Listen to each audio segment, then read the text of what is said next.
Well, welcome to this episode of Did She Really Say That? And the answer, surprisingly, and not surprisingly, absolutely she did. Because this is going to be a fabulous conversation and training around Rev Ops. Now, this isn't a catchy title. This is still very new in the world of corporate business. And even for you as an entrepreneur, ladies, you're going to want to listen into this conversation because it is a conversation that is going to evolve. It's going to impact you as a business owner, and it's going to impact those that you bring into your employment. So I really am loving this conversation we're about to have. So I'm bringing in Ariel. Ariel is a specialist in Rev Ops. I didn't know what the flock she was talking about when we first met. I didn't want to tell her that now, but since we're on the podcast, I'll let her know.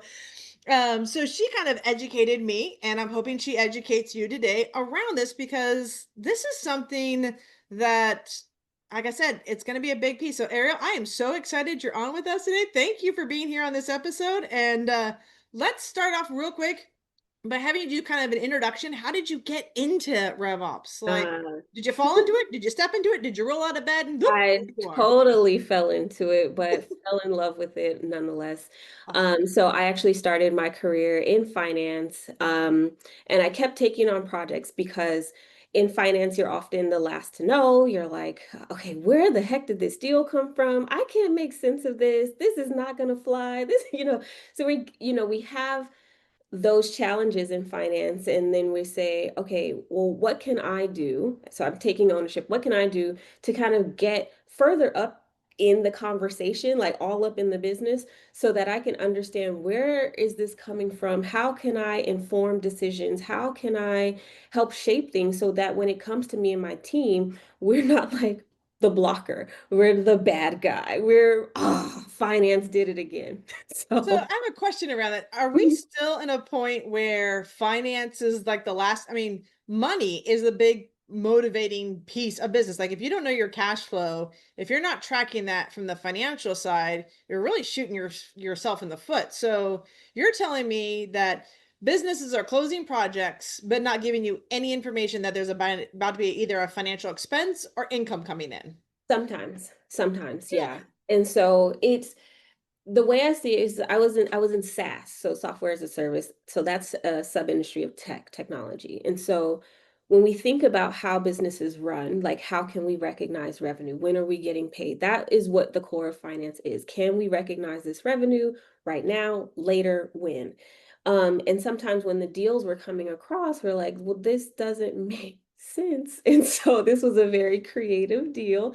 So how can we step into what sales is doing so that we can inform, like I said, the decisions and help to shape things as the conversations are happening with the potential customer and have a better outcome for us all, a smoother experience for the customer and a way better experience for sales. Because at the last, like, we don't want to be the last to know. We're closing deals at the end of the month, we're closing deals at the end of the quarter, and then we say, guess what, you're not going to be paid on it from your commission standpoint, and they're like, finance did it again. So they're like, Blame the finance. yeah, Yeah. just blame us. We're the bad gals and guys. And, I didn't like that experience. So I kept digging, I kept asking, putting my hand up. I want to be in these conversations. When there were new leaders that were coming on to lead sales, can I, come in, help your team? Like, can I do an info session? Can I do a lunch and learn or whatever it is?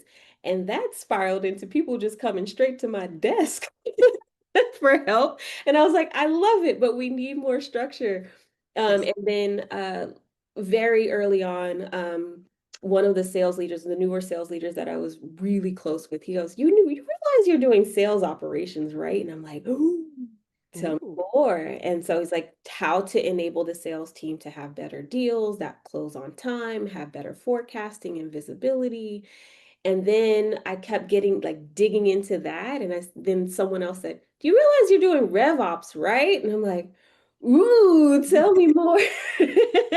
And so now I got to see the full picture. So now instead of working just with between finance and sales, I also got to see how we partner with marketing, how we partner with product, how we partner with customer success, even IT, depending on the size of your company or your business.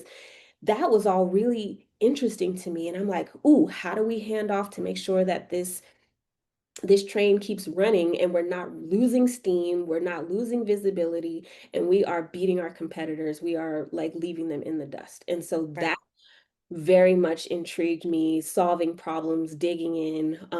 I forget the cartoon, the investigator.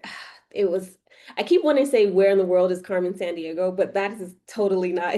I mean, that could be. It could almost be like a Where's Waldo? It could Where's be an Waldo? Inspector All of Gadget kind of thing. It could be all like, of the above. I just need to find into this. So yeah. Yes. So leaning into that, that was my sweet spot in Rev Ops when I was in tech. And now as a business owner, I've decided to kind of bridge the gap between Mm, people that really want that level of expertise, how to identify those kind of opportunities, to have quick wins, to have it actually benefit you in your career. And so why not become a coach? That was my 10-year plan. I was not expecting it. And I said, well, to hell with it. I'm going to, put all the bets on myself and help people because I was doing that in my career already. It was yeah. just the invisible work, that I'm now bringing to the forefront. Yeah, I will say there's a phrase out there that I've often found myself quoting is that women do the invisible work that make the world work. And I think you kind of found the invisible thread. You're like, okay, this needs to be a little more transparent. It needs to be recognized as a process, as a training, as part of the culture of running a business. Exactly. So, Haven't looked back. And so that's where I lead with my programs, with job search program, my Rev Ops program, and just meeting people where they are. And so now, to your point, Katrina, you're like, your business is going to shift at least 9 times. I'm like, yep, I believe it. It's already molded and shifted twice. and it um, will continue because this is part of the journey as an entrepreneur. We have got the idea. We're stepping from corporate into business. So let's talk a little bit about that as we dive into the rest of this. What was the shift mentally for you to go from a corporate space into like, I'm now the business owner kind of piece? Like it's a two different mindsets, two different spaces to be in. In corporate, I went from, ooh, I get to pick the fancy projects and figure out how they all work in the grand scheme of things, to like, I can pick all the projects in the whole grand scheme of things. And so that level of awareness, like, okay, let's take a step back. How Mm, do I want to structure the business where it actually serves people? They are actually, having results with working with me. How do I meet them where they are? So having recorded calls was a big one, so that I can go back and think about like, what were those keywords that stuck out? Or in some of the like informational interviews or coffee chats, like, what are people really asking for that they may not be saying explicitly, and how can I solve for that? And so more recently, I've understood that I'm bridging the gap for middle management right now. okay. Middle management, a lot in, specifically in tech, but I'm sure other fields also experience this as well, where we just don't got the time to like dig in for every single person, the development plan, how to coach you to do this, because we've got KPIs and metrics, we've got the C-suite down our backs, we've got, in the rhythm of RevOps too. So we're closing every month, we're trying to close every quarter, end of year, comp plans, territory assignments. Is this tech stack still working? Did something break? Oh crap, there's a fire. Let's put that out. Ooh, there's a backlog. Like, let's see if we can try to like bring some of that in. So there's a lot that goes into revenue operations. And so that shift from corporate side of it to now, how do I bring RevOps into my business? And then how Mm, do I support people that have that gap with their middle management team, where they're not being poured into in the same way that I was, routinely throughout my career. It's the market has totally shifted, and we're just trying to keep up. And so how do I help people keep up? right.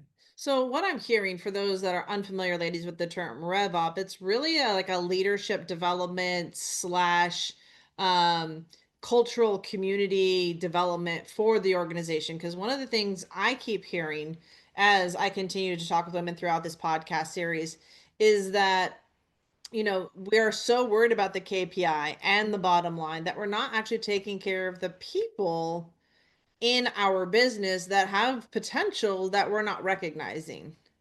That's right. So share a little bit about your insight around that. That's a good one. So I actually went to a conference about 2 weeks ago, and it was something that I always was seeing. I was like, this is kind of an underlying theme or pattern that I'm recognizing, that in job descriptions particularly, I would see them asking for like 5 to 10 years of experience for an analyst. And I'm like, "Excuse me, what?" An analyst, generally speaking, is coming out of college, or, typically coming out of school, doesn't have that much, experience. And specifically in Rev Ops, in a field that's so new, it's very hard to already have that. And then now you are asking someone that has pretty much director level experience to kind of take an analyst job. And I'm like, why can I craft this and this doesn't make sense? And I strategized toward that. But there was a study by someone named Curtis. He works at Verison, and he was at this conference, and he said that that is a strategic um, choice by Mm, executives, where they rather try to penetrate a new market. So if maybe I'm in the US and I am trying to penetrate the US, the EMEA or APAC region in terms of our business, or they would prefer to, what was it, the new market, or introduce a new product. So mm, those two things were more easy and quantifiable than developing talent. And I said, "You hit the nail on the head." So we were like chit-chatting, like we go way back as like school kids, like talking about this. So I see it, and now there's a study behind it where executives are saying that's the biggest gap to, revenue growth this year. And so in thinking about that, you're like, man, so not only are the jobs asking for a lot from you, they're also not developing you either. So it's like, how can you even bridge that gap? And I'm like, wow. So I'm really onto something here and trying to bridge that gap for folks that really want to thrive in RevOps, doing it in a meaningful, methodical, clear way, because like I said, the field is still pretty new. And so there's not a lot of guardrails that are in place, but it's coming along. yeah. And I think you're at the forefront of something because it felt like over the last 15 years for sure, and especially as AI and technology race blindly forward into some abyss, I don't know what, and I'm hoping they figure this end game out, right? It's just like this open-ended black hole. And I'm like, how do you run towards a black hole? Like this seems like counterintuitive and kind of stupid, but that's for another conversation. But what I like about it is because I think we are getting back to people again. And really, it's understanding and developing out different leaders. And I think really what you're pointing to is there's a lack of leadership training Hmm. in the space of career business. Like you get out of college, like you said, they want you to have this expertise, but that group, and especially for something that doesn't even exist 10 years ago, it's hard to say have 10 years experience for something that doesn't exist 10 years ago. That's kind of that someone's not reading or doing their work, Your right? homework, yeah. And so you're talking about this gap where you've got leaders that have this sense of like you should know this. Mhm. You've got this generation coming up that's like I don't know this, and there's nobody in the middle to really connect Bridge. the two until they find you. Hmm. I mean, there's certifications out there. I'll talk a little bit about that too. Okay. So it helps with general knowledge, but really what companies want is someone who's done it before, that Got has it. seen it in practice, and that's where the conundrum lies, because it's you can have the knowledge, but unless you have the experience to say like, "Ooh, I've had that challenge and this is how I uncovered it," that's the challenging part. I will say there is still hope though, right? Oh Like, yeah. are interested in RevOps, still lean into it, ask the questions. We have been very community driven, so there are a lot of virtual community groups that are out there, so that you can say, "Hey, we're experiencing this. Are you?" Am I being silly about this? Are you? Like, like, so we can bounce ideas off of each other, and share expertise and share knowledge, so that we are trying to kind of come along and bring this field along with us. And to your point around AI, like running towards a black hole, like we call it putting lipstick on a pig. And so we don't want to keep doing that. It's having AI without guardrails, best practices, and all of these things that are needed to really set that up, just like you would what you would with your tech stack. Like without that knowledge, you're just like literally amplifying or putting a magnifying glass on everything that's already broken. It's not Yeah. going to accelerate. It's garbage in, garbage out, but you're going to accelerate and magnify how much garbage is there and how much more you still have to go. Yeah. So do you believe moving forward that really revenue generated in a company will come more from people than products? Um, And I mean that in terms of like either I'm trying to penetrate into a new territory or I'm going to create a new product to help boost revenue.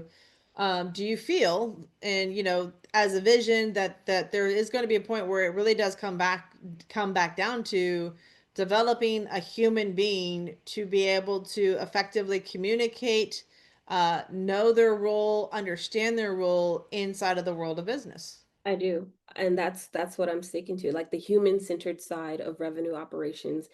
We can leverage technology, we can leverage AI to our benefit so that we can be more agile, so that we can adapt on the fly, but you still have to create the playbooks. You still have to create the documentation. You still have to understand where is your North Star? Where are we trying to go with this? Otherwise, you're just making a lot of people spin around in circles, magnifying garbage in, garbage out, and then wondering like why aren't we growing? Why aren't we building? And to another point around that too, like we're not selling to other robots. Like Right. we're selling to other people that have a pain point and want someone to help them clearly articulate the path to remove that pain. Yeah, we are still people that we are the ones, human beings are still the ones that are paying for services. It's not a bot. It's Mhm. not AI. Those are tools in which we use. And so getting back to that fundamental. So a couple things that came up for me in just this conversation. Do you feel like, and I guess this could kind of go both ways in what your focus is on in RevOps, but do you feel like there's an opportunity in RevOps that could be specialized just in employment description? Like in just that arena, like being able to go in and say, okay, let me sit down and ask you if this is actually the job description, if for this role, or has it evolved? I would say this, there's a lot of industries other than tech, SaaS, all that, that are interested in RevOps, but like they're trying to have their first RevOps hire. They're trying Mhm. to build their first RevOps team.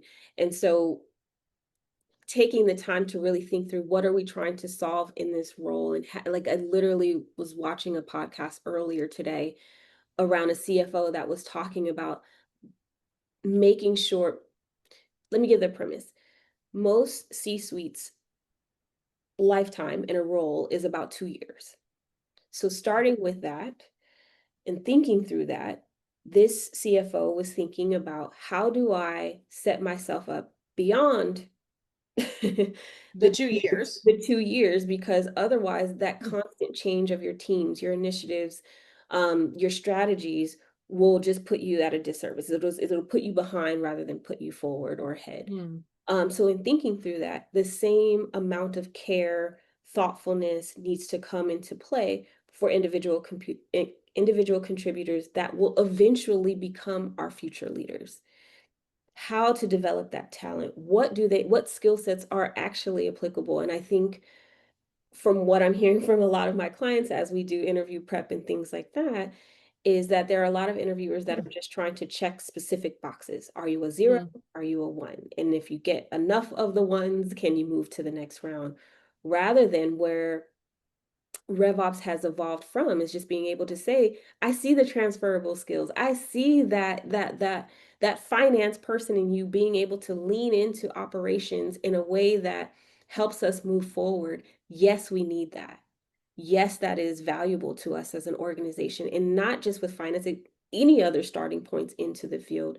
True. Um, which is valuable. Like I have a few clients right now that have like customer marketing or customer success backgrounds that are pivoting into revenue operations. I was like, you have a very unique lens of how to serve clients or Mhm. customers, our end users, and how that will influence the processes we create, the tools we select, how we enable our teams to be successful and use the things that we already have.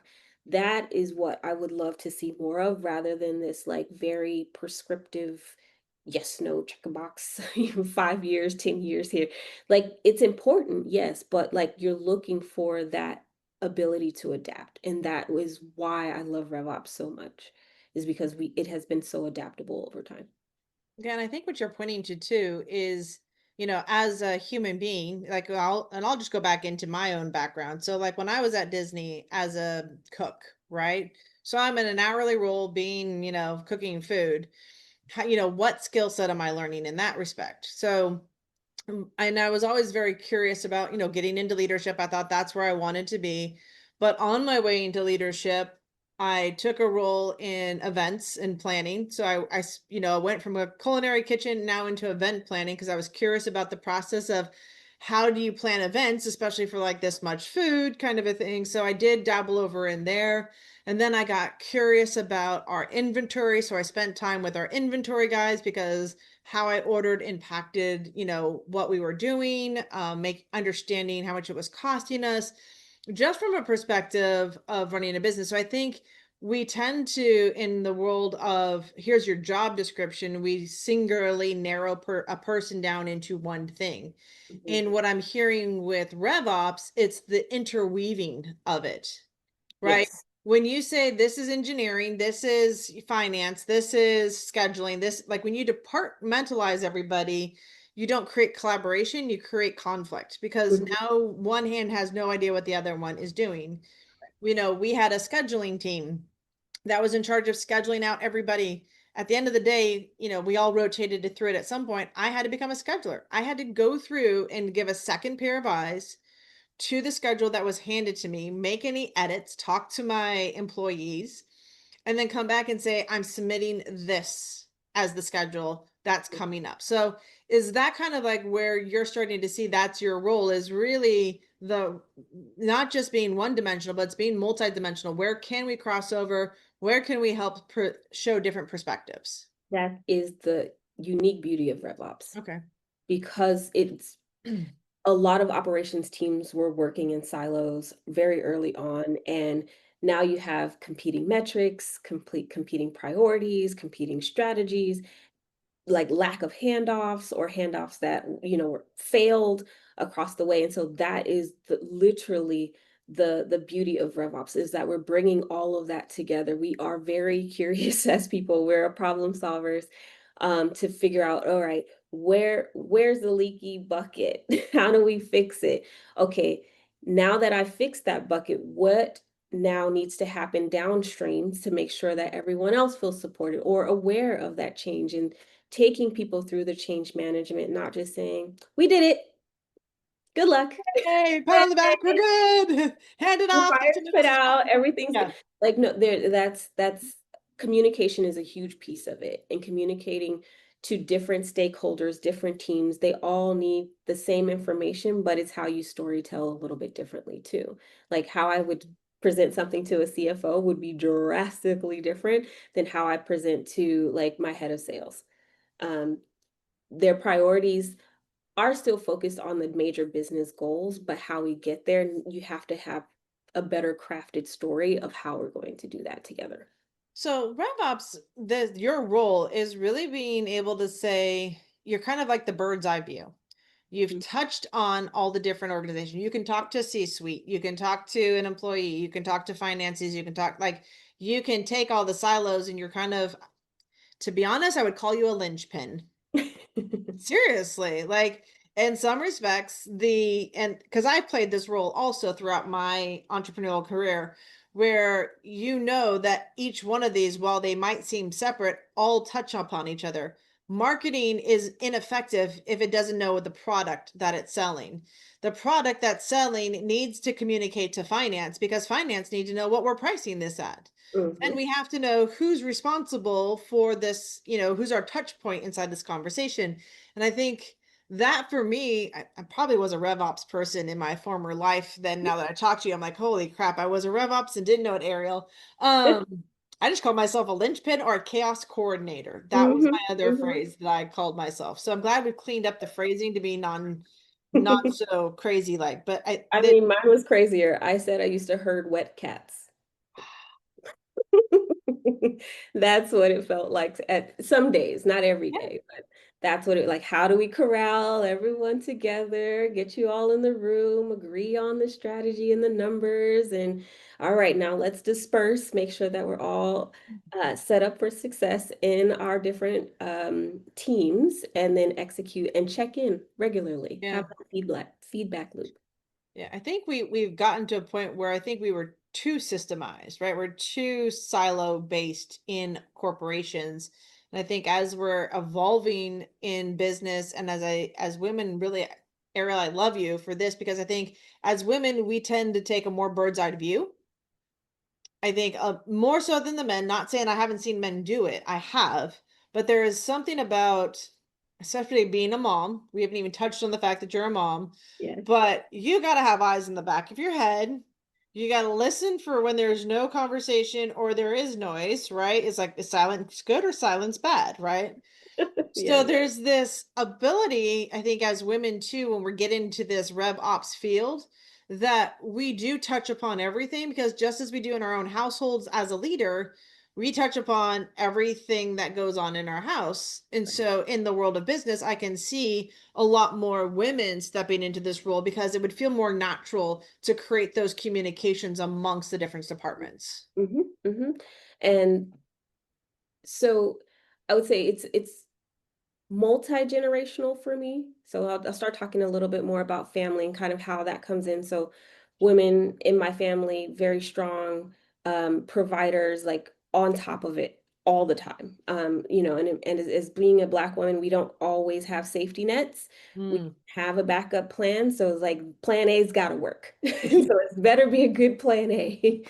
And so like seeing that from a generational standpoint, and how that was such a strength in my upbringing and bringing that forward. Um, and now as a mom, having the eyes on the back of my head, listen for the silence, what is being said without being said, or picking up on my intuition to say like, hey, I think something's off. Like we'd have the meeting before the meeting, have the meeting, and then I have the meeting after the meeting. I'm like, something fell off Mhm. there. We should go for a walk and talk, or we should just jump on for 5 minutes, because I feel like something's still off. And really leaning into that, and that's how I built trust and lasting relationships in when I was in tech, and really being able to move things forward, not because I'm trying to do it in a sneaky way or without the visibility. It's like if this is a blocker that I'm already uncovering, it's only going to magnify as Oh time yeah. progresses. So let's just deal with it now so I can figure out how to make something better for a better process, a better strategy, whatever the thing is, so that we're not bottlenecked later down the line because you're like, I didn't say anything before, but I have a problem. Yeah, and um, that happens most of the time. I think all of us at some point as a employee, we don't want to speak anything. We're like, oh, no one really cares. It's inconsequential. But I love the fact that you're like, those are the things you pick up on. Like, there's something there. Let's pull that thread and find out what this actually is because I don't want this to develop into a problem. And I think that's where for Rev Ops, it becomes really important to have that type of person in there because if you can sense something is off, go resolve conflict. I think there's also a piece of being able to resolve the conflict before it becomes a conflict kind of a thing. mhm, mhm, So, okay, my now let's dive into your clients, not necessarily them specifically, but mhm. what is the process of working with you? So, if somebody's like currently in a roles trying to get to the next level of leadership or grow in their company, or maybe even enter a different department within their company, what would that look like to work with you? Yeah, so there's a few steps in the process in working with me. One, we have to identify what is your ultimate goal. Mm, Is it more money? Is it a title? Is it more responsibility? Like, because it could take shape in so many different ways. So, yeah. what is the North Star for you and when we work together? Then I always have my clients start with updating their resume and their LinkedIn. You're like, why would you do Why LinkedIn? why? So there is what I'm seeing with my clients who do the Rev Ops program is sometimes in organizations, they're not ready for what you're willing to bring. Hmm. Uncovering that as we work together, it could be a blow to some people. And so they're like, well, what do I do now? And I'm like, well, your resume is updated and your LinkedIn. Maybe we should start trying to find other opportunities that align more with you, but leveraging what you're doing internally to help with your experience, your skills that you're building, the types of tools, your quick wins. That's how we can leverage it while you're still there. Don't leave. Don't just pack up and go. But as you're having these conversations to say, okay, well, I am taking charge or taking a more active role in how I progress in my role at this company. I really want to be here for the long term. Having those active conversations with your Mhm. leadership, having an executive sponsor that's going to say, all right, like here's some metrics that you need to, or achievements or things you need to do to help bridge the gap. Usually that comes in terms of a performance review. So we do look at that as well. What are they identifying as your gaps in this organization? And then how can we start to strategize and work together to fill those gaps? Like I said, a lot of middle managers don't have that amount of time to dedicate for every individual on their team to develop. So take it upon yourself to do it yourself. It can So be. find a Rev Ops person to work with to help you. Yeah. Oh, Find Ariel, right? And so if you're ready to move up or move through, if you want to develop your leadership, then that's where you're gonna, connect with Ariel and be like, okay, what are my next steps? This is where I'm at. This is where I want to go. I feel like I'm in a dead end job, or you could be whatever that conversation is. Do you find it challenging? Is there anything, do you work only with specific companies and specific techs, or have your clients really been a variety of variety. individuals in different organizations? Variety of individuals in different organizations, um, and they seek me out because they're like something's not right, or this is typically the trigger. I'm coming up on an anniversary Mm. of being here and I want something different, or my performance review wasn't quite what I thought it was, or I'm not being paid out at the high end of the bonus. Something is a trigger point for my clients to say I need to act because this now is unacceptable and I want to do something about it. And I am now taking charge in a more active role in what I want Mm. to do. So whether that is how you navigate your executive presence and building that, how you talk about data, deepening your niche or your pillar within RevOps to say like, well, if you are a person that loves the tech stack, okay, maybe it's time to dive into other aspects of RevOps to make yourself more dangerous in the field. Dangerous in a good way, always. Yeah. Um, Dangerous and so adventurous. yes. Yes. So like how can you develop and how do you identify those opportunities when they may not be readily apparent to you and someone that can take the bird's eye view and say, okay, I've seen this before. This is kind of what this means. It's not on you to tackle, but this is how we can craft certain conversations so that they are a little bit more effective. This is how we can start to work with your leadership team on cultivating initiatives that work for you that also work for the company because you're thinking about your long-term career growth, not just in this role. So do you primarily work with clients that are in the sales or the financial or the customer service? Is that typically, is there anybody else that you're kind of touch base with? But Yeah, good question. So there are folks that are like keenly interested in revenue operations, but there's also other aspects of the go-to-market field too. So some marketers I've worked with as well. There are a lot more customer success folks that I'm working with right now, like currently in my cohort, which is really fun. I love that.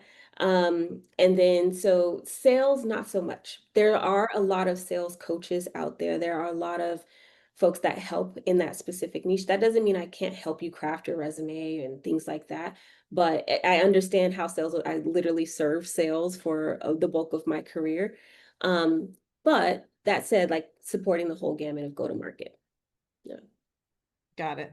Okay. Yeah, I just want clarity for like the ones that are the women that are listening or reaching out to you. And it's like, okay, how do I work with Ariel? Is she the right, coach for me, depending, where we're at? Because you've got women that are in their corporate experience that might be looking to become entrepreneurs. You've got entrepreneurs that are trying to build their teams that don't know how to build a team either, because that means surrendering control. Eek. Yeah.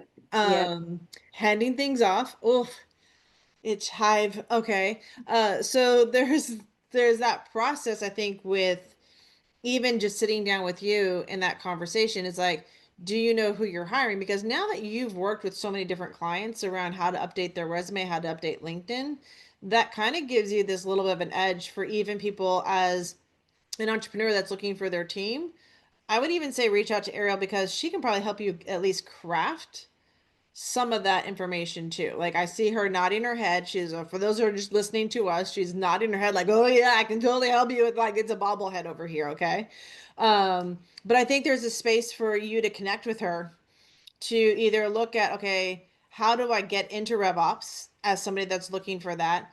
And also, I think as an entrepreneur, how do you hire or leverage somebody like Ariel for your team to set you up for success? Right?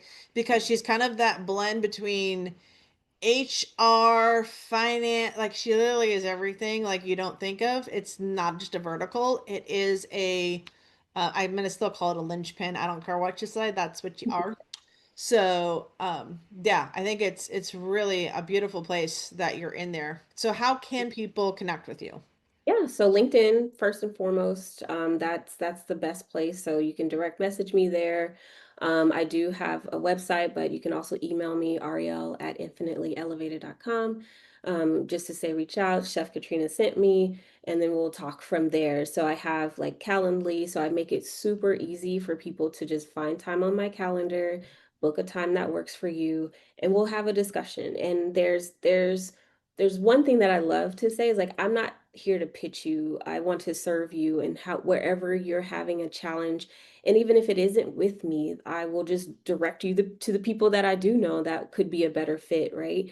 So it's not always like my way or the highway. I just want to meet people where they are, figure out how to connect people that have a problem and someone that can better serve you. So that said, you know, government jobs, like that's not my niche, like that's not my wheelhouse, and that's okay. Like I'm sure there's other At government. least you know that. Yeah. You're not And calling me for government work. Eek, yeah, eek. yeah, I'm done. yeah, that's not quite the fit, but that's all right, you know.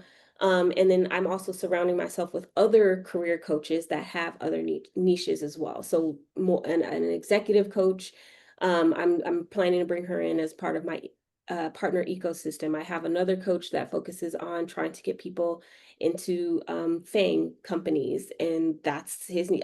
My clients generally don't want that because they want work-life balance. So that's another conversation for another day, maybe another podcast episode, Ooh, um, maybe. but that's how to work with me. So direct message me on LinkedIn or definitely send me an email. Okay, so all of her information is going to be down in the show notes. So wherever you're listening to this podcast, or if you're watching us on YouTube, that information will be down below. So it'll be clickable. It's really it's simple. Go into the description, click on, connect, find her LinkedIn profile, reach out with her, and I think there's follow her if nothing else, because I think you'll learn a lot around what is Ariel's role in the world of Rev Ops? How can you use someone like her, not in a bad way, but like in a way that gives you positive feedback that helps you with your clients? Like that's really what you're looking at. Mhm. Correct. So And yeah, yeah, I have a blog on my website. I have the LinkedIn newsletter if you want to subscribe to that. So it's a lot of information just from my experience working with clients now. So it's a really good, healthy blend of both. I love it. So I have a feeling there's a couple of you that got on here and said, did she really say that about RevOps? Did she really say that about, people in sales not talking to people in finance? Did she really say that there's a gap in leadership? Did she really say that? And the answer is absolutely yes. Yes. Yes, I did. Okay. Because she's like, yes, I did. Uh-huh. Because this is a powerful conversation, and I would love to have you back, Ariel, just because this isn't a one-dimensional conversation. It is definitely multi-dimensional. And it's really interesting because I'd be curious to see how this operations of Rev Ops be kind of develops. And the reason I say that, kind of some backstory. So I've been in social media for years. And when social media first came out, there was one person called a social media manager. Mhm. They were it. They created your content for you, they posted your content for you, and then they added more platforms. And then they said you gotta have different types of content, and then you did different image sizes and different video sizes. And they called this person a manager, right? Over time, over the last, I want to say 5 to 7 years, so again, relatively new, it became there was a marketing strategist. Mhm. Then there was the manager. And then there was the managing or social implementator, like the one that actually got the stuff done. So I'm curious to see how your role, being that it's still relatively a new kind of position, but how it will evolve in its different deliverability, because there it is a multifaceted um project that you're kind of coming into a company with, from working with the client to working with the owner and the heads of different departments. Yeah, I mean, one person can't do it all. I will say that. Yeah. It where we're going in revenue operations and now leading the charge with AI, which is it feels like the blind leading the blind sometimes. But I will say it is possible. We can do it. Oh And yeah. how it will evolve is really thinking through our next steps. Like we can't just say we're going to slap this on and have it be a quick fix. We need to develop our talent. I will say that till I'm blue in the face. We need to develop our talent. We need to figure out how to allow people to excel at the things that they're great at and not just leaning on AI to kind of be the fix it tool right now. And Not a fix it tool. it's It's a not. tool to be used, but not a tool to be used by. Right. And we don't want to abuse it either. Yeah. So that's when I say abuse it, thinking about the ethics, thinking of the downstream impact of our work. And to your point around like having different layers of marketing, thinking about that as far as the RevOps pillars themselves. Yeah. Like there is sales enablement. How do you do that very well so that your sales teams can be successful in what product that they're selling or Mhm. service that they're selling, and do more of that and allowing them to leverage AI in their work too, so that they're not spending hours creating decks or talking points. They're actually using AI to practice with their ICP, with their segment. So like enterprise sales is very different and longer sales cycles than say a small to medium sized business. So how are you empowering your teams through the use of AI to be Mm. better? And the same for RevOps as well. Like how are we empowering you to be better, to have the knowledge, to have the things at your fingertips, to be more dangerous in the field? I love it. So this has been a great conversation. I am so grateful that you said yes to being on Did She Really Say That? Because I really feel like you've brought another level of awareness in the world of business and in entrepreneurship. Because here's the thing, if you want to scale $1 million business, if you want to scale a multi-million-dollar business, or eventually get to $1 billion business, ladies, then Ariel is somebody that is going to become a critical part of that success. Building your teams, having them effectively communicate, knowing roles and responsibilities, having pay structures in place, knowing your compensation. These are all things that may not be your specialty. And this is where you hire on the best of the best Mhm. to come in and support you and build that culture and that team that you're looking for. So You definitely have reach out to to have Ariel. This automation. is this is a big piece of the puzzle. Trust me. Yes, try to automate where you can. If I can leave folks off with that, try to automate where you can, like emailing back and forth, what is your availability is a Get a freaking calendar. get a calendar. Get Calendly. Get Yeah, something. some Anything. Google is trying as well to have something that's a little bit more intuitive as well, but get something because your time is valuable. So automate where you can, be human where I know you need to be. Ah, words of wisdom. I hope you listen in, and thank you again for joining us here on Did She Really Say That? If you're enjoying this, you know what you do. Say a comment, say hello to Ariel. Definitely drop a 5-star rating because we're egotistical like that. You know we are. And support women here on our show by sharing out. So thank you for joining us, and we'll see you on the next episode. Thank you for listening or watching this episode of Did She Really Say That? If you enjoyed this episode, press that subscribe button and give us a 5-star rating. And to learn more about the Create Her Business Rewired, we're pioneering the female business model for genuine success and harmony. This is for self, family, wealth, and philanthropy, because we know you're not just building a bigger business, you're building a sustainable, self-aligned impact. Details will be down below in the description to learn more about Create Her Business Rewired.